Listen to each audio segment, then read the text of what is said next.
Il s'appelle Thierry Mosenepo, c'est notre invité aujourd'hui dans APJ au peuple des jugés. Il est président national de la Ligue des jeunes des CCU, de ce parti politique de la République démocratique du Congo, et puis DG des Centrales FM, une radio qui émet à partir de Kinshasa, capitale de la République démocratique du Congo.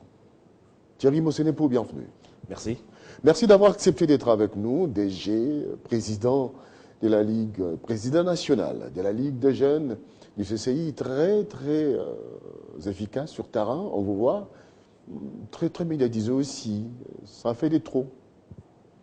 Ça n'en fait pas de trop lorsqu'il faut voir la grandeur de la République démocratique du Congo et lorsqu'il faut aussi voir l'école où je suis, c'est-à-dire l'école des nationalistes, sous la coupole de l'initiateur du parti, Lambert Mende Omalanga. Par rapport à cela, les enjeux sont très grands parce que la nation est à chaque fois menacée par des forces négatives qui ne cherchent qu'à disloquer notre pays. Cette lutte qui a commencé depuis l'accession à l'indépendance de notre pays se continue aujourd'hui et nous sommes les dignes héritiers pour continuer cette bataille. Et pour être réellement héritier, il faut marquer ses preuves, raison pour laquelle nous essayons, avec les moyens du bord qui nous sont mis à disposition, de pouvoir faire le travail qui est celui de sensibiliser les membres de notre parti politique, celui d'apporter le message du regroupement politique auquel appartient notre parti, c'est-à-dire la majorité présidentielle, mais aussi de défendre valablement les projets et les réalisations du chef de l'État qui se comptent en centaines aujourd'hui en République démocratique du Congo. Est-ce que le message que vous portez est bien compris par par la population, par les jeunes que vous contactez? Ce message est très bien compris. Il n'y a pas réticence? Il n'y a pas réticence, il n'y a qu'à voir les images qui sont très claires quant à ce. Nous avons une masse d'hommes et de femmes qui nous suivent et qui accourent à chaque fois que nous avons des rencontres directes avec nos populations, parce qu'au niveau de la Ligue des jeunes de la Convention des Congolaises Unies, nous avons opté pour une communication interactive, une communication de proximité, où nous avons la possibilité, chaque semaine, d'entrer en contact avec les populations des milieux les plus reculés de notre pays, qui n'ont pas accès à l'information et qui peuvent être sujets à la désinformation, qui sont portés aujourd'hui par les thuriféraires des impérialistes qui veulent disloquer notre nation. Alors, par rapport à cela, nous ressentons cette chaleur. Est-ce qu'ils ne sont pas présents? Ils ne sont pas présents pour le mouvement de masse. Allons-y, on va suivre ce qui se passe. Et puis voilà. Non, pas du tout, parce que après justement ces contacts, nous pratiquons à des enrôlements, nous pratiquons à des demandes, nous assistons à des demandes massives d'adhésion au parti, ce qui veut dire que ce n'est pas seulement des badauds, mais c'est plutôt des gens qui viennent d'abord écouter, mais après avoir écouté, ils sont convaincus et s'alignent. Mais au-delà de cela, c'est aussi la preuve qu'aujourd'hui, les populations congolaises sont de plus en plus nationalistes, mais aussi comprennent mieux les actions menées par le chef de l'État et surtout le travail qui est abattu pour faire de notre pays un Congo émergent. Seriez-vous en train de dire qu'il y a une sorte de fossé qui s'est établi entre la population jeune et les leaders politiques, souvent qui ne sont pas en contact direct avec cette jeunesse? Eh bien, le message ne passe pas sur le pouvoir qui en pâtit. Ça, c'est une réalité, mais ce n'est pas seulement à prendre pour le compte du pouvoir, parce que le pouvoir, en général, opte sur des actions qui touchent toutes les populations. Et il faut, de ce point de vue-là, remercier et féliciter l'action menée par le gouvernement de notre pays, qui axe réellement une partie de ses ressources vers les encadrements de la jeunesse. Nous avons vu ce qui a été fixé, quoique encore moindre dans notre budget pour cette année, en ce qui concerne l'éducation, en ce qui concerne les mesures d'encadrement des jeunes. Mais au-delà de cela, il faut reconnaître, c'est vrai que depuis très longtemps, les jeunes ont été mis de côté en ce qui concerne les actions politiques, en ce qui concerne les actions des gouvernants. Parce qu'on a oublié qu'aujourd'hui, cette masse importante de la population, qui représente à peu près 65% de la population congolaise, est réellement la pierre angulaire de l'avenir de ce pays.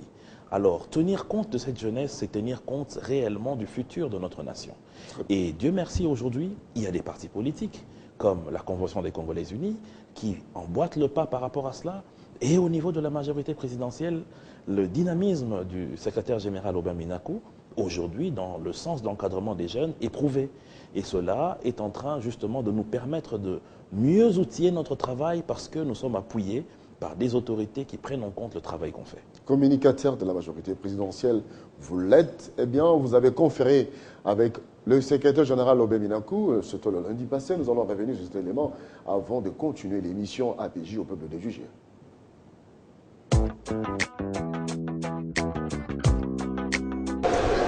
Adoptées par la conférence de présidents, les matières figurant au calendrier de la session ordinaire des mars ont été examinées ce lundi à l'Assemblée nationale de la République démocratique du Congo. Tout au long de la plénière, le président de la Chambre basse du Parlement congolais Aubin Minakou a fixé les députés et orienté les débats en rapport avec les recommandations et autres questions posées. Le président de l'Assemblée nationale a fixé les élus du peuple en rapport avec la loi de ratification de la BAD sur les financements de quelques provinces de la République démocratique du Congo. Aujourd'hui, si nous ne parvenons pas, dans une semaine, à ratifier les 10 protocoles, ce qui fait que ce projet tombe caduc. Dans ce protocole, il y va des intérêts de certaines de nos provinces pour bénéficier d'un appui financier en matière d'infrastructures socio-économiques. Adopté, le calendrier de la session ordinaire de mars reste ouvert. Le calendrier vient d'être adopté, il reste ouvert. Comme vous savez que les pratiques parlementaires veulent que le gouvernement puisse déposer les projets de loi. Jusque-là, la loi dont vous parlez, vous faites allusion toujours, n'est pas encore déposée par le gouvernement. Avant la plénière, Aubin Minakou Djalandjoko, secrétaire général de la majorité présidentielle, a conféré avec les communicateurs de la MP. Dans la matinée, l'équivoque a été levé sur les concepts communicateurs de la majorité présidentielle et sur la liste publiée dans les réseaux sociaux.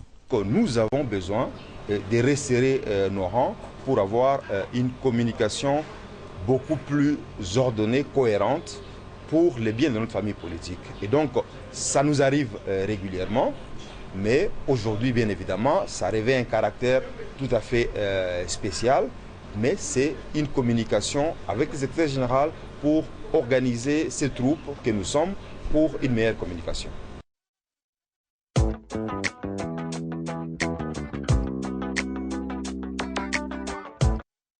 Thierry Mosenepo, en quoi cette réunion avec le secrétaire général de la majorité présidentielle relevait d'un concept spécial? Pourquoi? Bon, d'abord, il faut contextualiser les choses. Il est de l'habitude, il est vrai, du secrétaire général de la majorité de pouvoir conférer avec les acteurs sur qui il place sa confiance pour le travail qu'il est appelé à faire au niveau de la majorité présidentielle. Mais pour cette fois-là, avec les communicateurs, il était question de créer un esprit d'équipe et unique autour d'une tollée inutile qui a été lancée dans l'étoile. Vous vous souviendrez qu'il y avait une liste ponctuelle. Liste publiée sur les réseaux sociaux dont votre nom ne figure pas. Bien entendu, une liste ponctuelle qui a été faite par le porte-parole de la majorité pour une station précise. Et il fallait contacter ces communicateurs-là. Et vous vous êtes senti lésé pour ça parce que votre nom ne figurait pas sur cette liste? Il fallait contacter les secrétaires généraux. Pas du tout. Démontrer qu'on n'est pas content. Pas du tout, M. Crispin. Aucun communicateur n'a été lésé, mais c'est plutôt les réactions populaires qui tournaient autour de cela qui a demandé à ce qu'il y ait un message fort. Et ce message fort, c'était l'ensemble des communicateurs autour du secrétaire général pour démontrer à la face publique que la famille politique du chef de l'État évolue dans l'ordre et est unie. Unie non seulement au niveau du bureau politique, puisque l'on voit les actions qui sont menées, qui portent ses fruits, entre autres, vous venez de le dire, à l'entrée de votre émission, la question du vote des gouverneurs pour les nouvelles provinces, mais aussi au niveau de la communication. Parce que la communication, c'est le socle de l'action politique. Et que par rapport à cela, si les communicateurs de la plateforme, du regroupement politique, majorité présidentielle, ne sont pas unis, ils n'ont pas un même esprit infusé par le secrétaire général, cela portera bien sûr des séquelles dans l'action de l'ensemble du regroupement. Après avoir conféré avec Aubin Minakou, vous vous sentez requinqué sur le plan politique, apparemment. Mais écoutez, il est toujours très important. Vous avez eu des informations à la source? Il est toujours très important, non seulement d'avoir à bénéficier de l'aura de son chef, mais aussi de pouvoir avoir une précision et une ligne directrice importante par rapport à l'action à mener. Cela ne peut que requinquer les troupes lorsque le général vous reçoit, il vous communique un peu de sa force, il vous témoigne de sa confiance et il vous oriente vers la bataille et les stratégies arrêtées. Lorsque vous descendez sur terrain, est-ce que vous communiquez sur les productions législatives? Parce que les lois votées à l'Assemblée nationale, au Sénat, sont votées pour le bien-être de la population. Est-ce que vous recensez sur cela? Est-ce que les députés qui sont les députés du CCI font leur travail de restitution sur terrain? Exactement en ce qui concerne la Convention des Congolais Unis, nous avons une ligne claire. C'est-à-dire que nous communiquons autour de l'idéologie de notre parti politique, de notre projet de société, mais au-delà de cela, comme vous venez de le dire, les élus du peuple qui sont sur les lignes de la Convention des Congolais Unis sortent à chaque fois que c'est prévu par la loi, c'est-à-dire lors des vacances parlementaires, pour recueillir non seulement des informations, pour leur permettre de préparer d'autres projets de loi et leur permettre des défenses beaucoup mieux adaptées des populations qu'ils représentent, mais aussi pour leur donner les résumés des travaux qui ont été faits lors de la session précédente. Et nous, bien sûr, nous sommes informés de cela et nous utilisons aussi ces mêmes informations pour expliquer aux populations le travail qui est fait au niveau de l'Assemblée. D'abord, en essayant de mettre un distinguo entre le travail d'un élu du peuple, qui est celui de voter des lois et d'en proposer, qui n'est pas le travail du gouvernement, qui est celui d'exécuter un budget et un programme. Cela pour permettre à la population de ne pas demander à un député de leur construire des routes. Mais au-delà de cela aussi, c'est de leur démontrer que réellement la démocratie est assise dans notre pays. Surtout lorsque vous avez suivi les propos du président de l'Assemblée nationale, d'entrée de cette session ordinaire, où il a vraiment mis le marteau et le clou sur le personnage politique congolais et sa responsabilité face à l'histoire, surtout en cette période où il est convoqué le dialogue. Oui, convoquer les dialogues, mais pendant ces temps, la communauté internationale monte au créneau pour la libération de ces membres de Lucha et Filimbi qui sont jusqu'à aujourd'hui incarcérés et qui se trouvent emprisonnés. Je pense, M. Crispin, qu'il faut qu'on fasse une vraie distinction entre un prisonnier politique et un prisonnier de droit commun. Ce n'est pas puisque vous vous dites ou que vous vous coiffez de la casquette d'être un défenseur des droits de l'homme que vous avez le droit de piétiner sur la justice de votre pays. La preuve, vous avez suivi combien de fois le groupe des femmes qu'on appelle les Femmes sont arrêtées et incarcérées puisqu'elles se présentent dénudées devant les autorités du monde.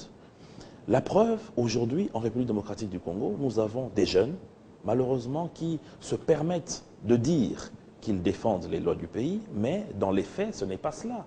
Comment expliquez-vous que vous voulez un état de droit, mais vous ne voulez pas, vous faire enregistrer par les autorités du pays? Deuxièmement, il faudrait qu'à un certain moment, lorsque l'on est en train de critiquer les autres, que soi-même on essaye de mieux se comporter.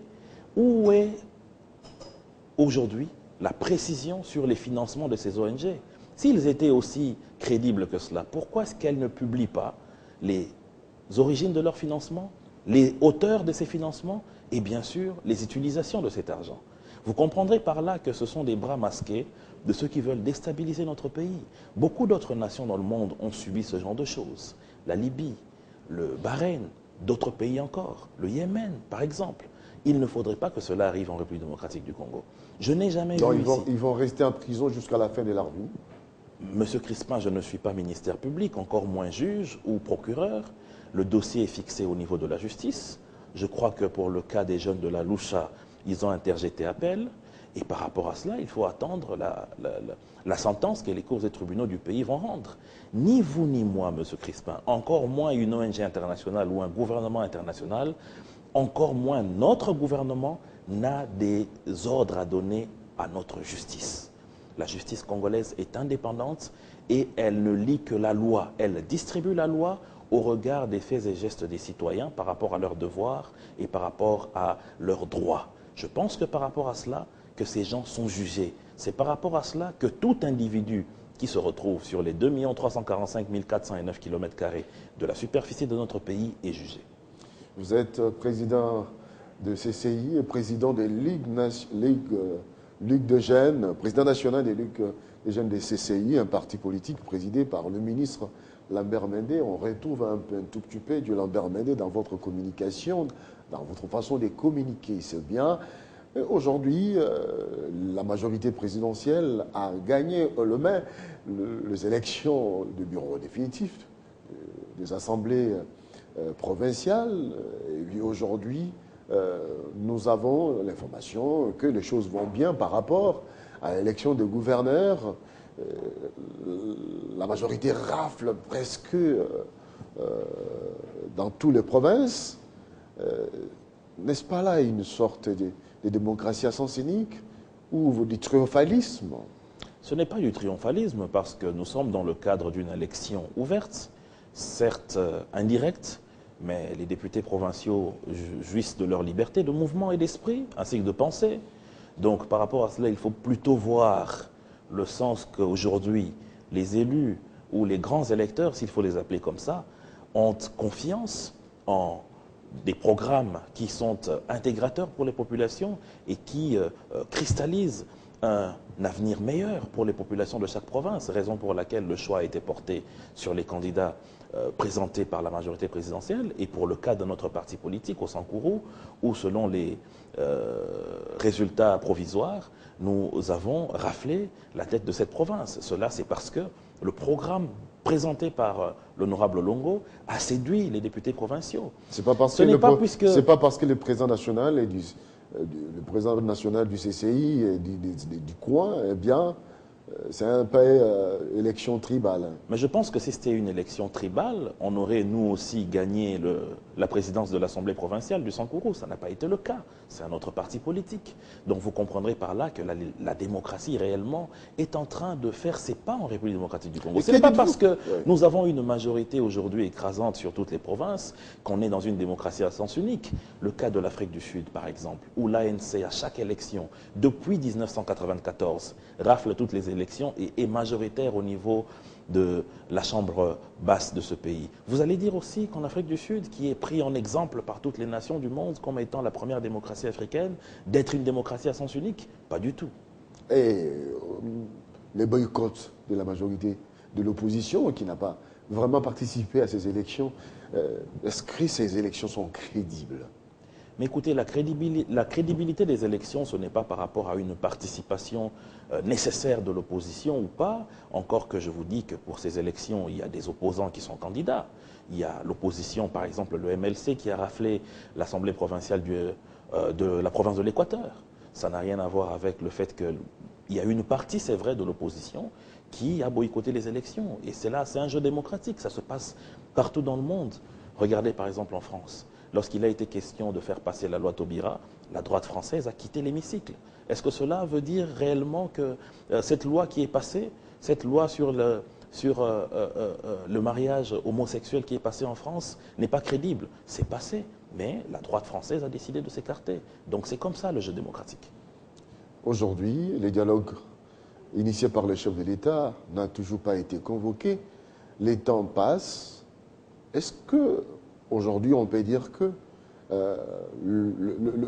les sphères politiques aura l'occasion de pouvoir vivre ces grands événements? Mais je pense que les propos du président de l'Assemblée nationale lors de la rentrée parlementaire dernièrement ont été on ne peut plus clairs. C'est la responsabilité de l'homme politique congolais. Il faut aujourd'hui que l'on sache que le besoin de ce dialogue, ce n'est pas pour offrir un troisième mandat à qui que ce soit. D'ailleurs, l'ordonnance du président de la République qui a convoqué ces assises ne parle pas de la question du mandat, encore moins d'un référendum, mais plutôt du processus électoral, qui a besoin d'être un processus électoral qui apporte la stabilité au pays.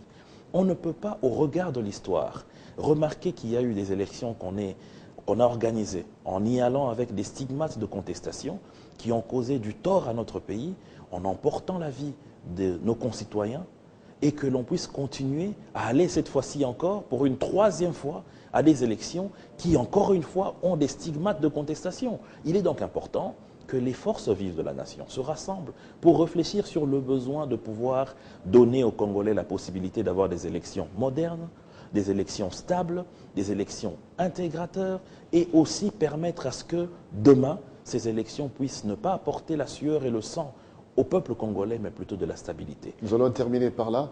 Est-ce que la déclaration de Corneille Nangaa, faite à partir des États-Unis, annonçant la prolongation ou bien l'incapacité de la CENI de pouvoir organiser les élections d'ici décembre 2016 consacre les glissements? Ça ne consacre aucun glissement parce qu'écoutez, si l'homme politique congolais avait été beaucoup plus responsable, nous aurions pu trouver des solutions depuis longtemps. Du côté de la majorité présidentielle, vous savez que tout était prêt pour aller vers cette messe où on devait lever des options fondamentales, des options politiques pour que nous puissions aider la CENI à mieux avancer. Mais c'est de la mauvaise foi que l'on a vu plutôt. 2 calendriers publiés, 2 calendriers rejetés, par ceux qui chaque jour criaient à corps et à sang qu'il fallait ce calendrier. Deuxièmement, même ceux qui aujourd'hui disent que la CENI n'a pas droit de le faire, ce qui me choque, c'est que c'est même des professeurs d'université qui ont fini à Princeton ou à Harvard, qui disent, sans rire, que la CENI n'a pas ce droit. Mais pourtant, la Constitution, en son article 76, alinéa 4, stipule clairement qu'en cas de force majeure, la CENI a le droit de saisir la Cour constitutionnelle pour voir la possibilité d'une prorogation. Donc ça veut dire que la question de la saisine et même de l'opportunité sont clairement détaillées. La saisine, parce que la CENI est prescrite dans cette loi fondamentale, dans cet article, et l'opportunité, c'est les problèmes que rencontre la CENI. Premièrement, l'enrôlement des jeunes majeurs, qui prendrait du temps. Deuxièmement, le nettoyage du fichier électoral actuel. Et troisièmement, la question logistique et financière. Thierry Mosenepo, merci. C'est moi qui vous remercie. Mesdames et messieurs, ça n'est donc fini avec APJ, au peuple des jugés. Aujourd'hui, on a reçu le président de la Ligue des jeunes, de CCI, un parti politique de la République démocratique du Congo. Vous nous suivez de partout, merci de l'avoir fait et nous vous retrouvons prochainement avec d'autres invités. Au revoir.